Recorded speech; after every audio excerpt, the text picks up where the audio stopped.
is email marketing still necessary for real estate agents? The short answer is yes. I believe it's truly one of the best marketing tools that we can possibly use in our business in order to build a relationship, warm leads up to get to know, like, or love and trust us in order to want to work with us on one of the biggest transactions of their life. Whether that's buying or selling or whatever niche that you're in, I believe email marketing is an amazing tool. So I'm going to run down a couple of reasons why I think it's so good for your business.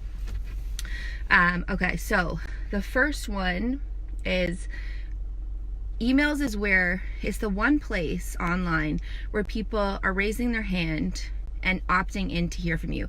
Yes, they may have exchanged their email address for a freebie that you've given them or some type of offer that you've given them.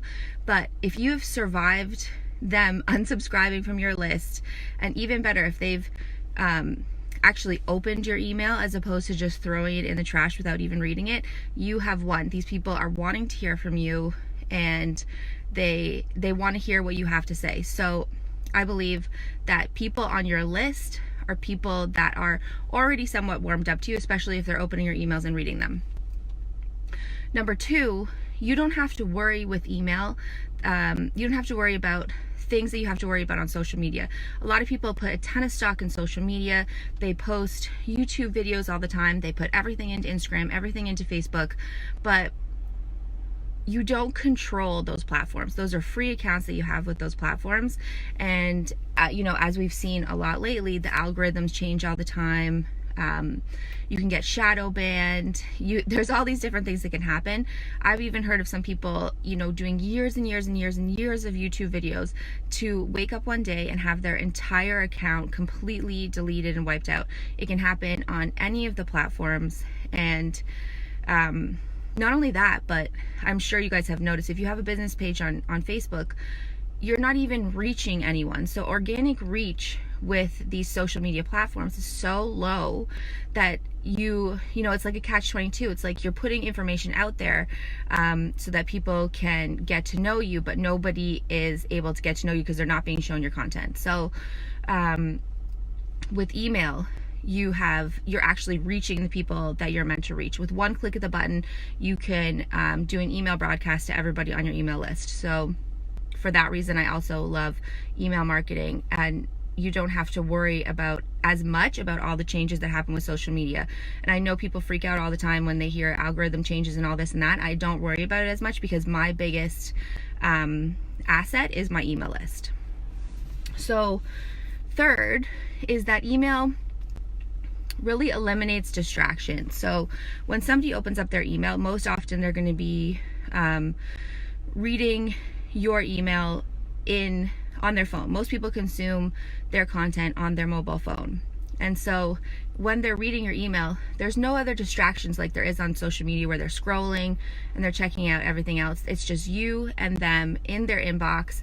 Most likely like studies have shown, they're either in their bed or they're on the toilet, and it's just you and them. You have their undivided attention. If you can get them to open your email, it's just the best way. And we know everybody has like the shortest attention span ever. So emails is the best way to have that one-on-one attention where there's no other distractions like there is in other social media channels. And so the other reason why I love email marketing is that it is intimate. It's just, like I said, it's just you and that person, and you can reach your entire audience you're speaking to one person, but you're actually reaching an entire audience. So if done properly, email marketing is so powerful because it also lets them get to know the person behind the business. And that's something I think is really important. I think a lot of real estate agents miss is I think a lot of real estate agents feel the need to be so buttoned up and so professional and so like business, where I think a lot of people want to get to know the person behind the business. And with email, I think you can do that a lot better than you can with other social media platforms, because with email, you can, if it's done properly and it doesn't look like a newsletter or some type of spammy piece of content that they're just going to throw away anyway.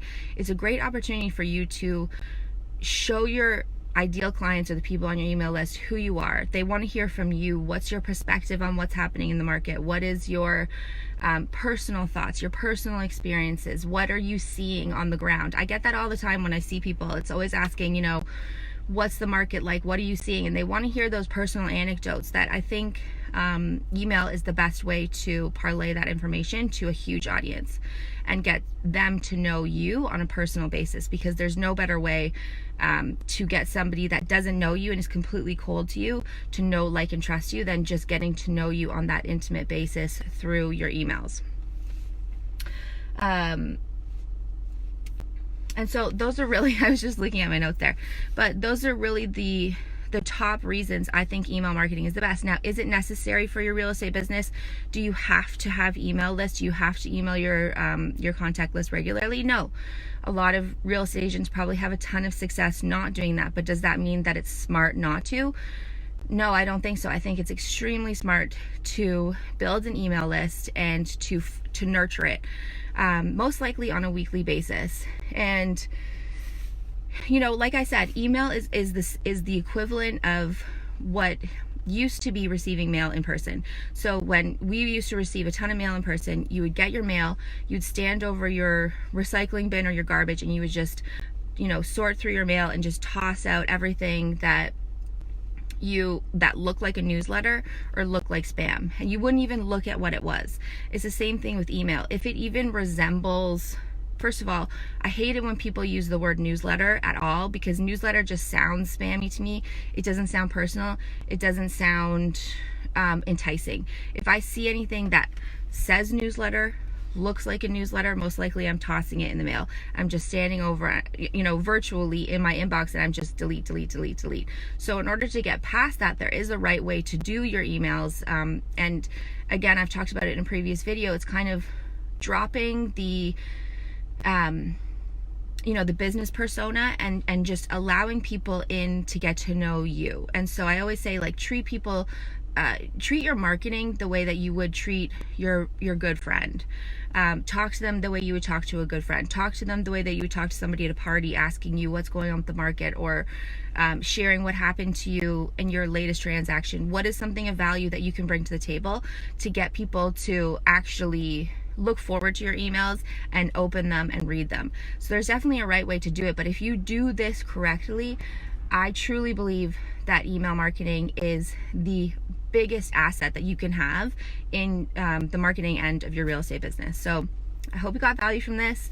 If you did, share the video with another realtor that you think would benefit from it. Let me know in the comments if you're using emails, if you think that you're doing them the right way. Are they working? Are people opening them? Or do you feel like you need some work? Let me know, and I'll jump in the comments and help you guys out too. Okay, have a good day.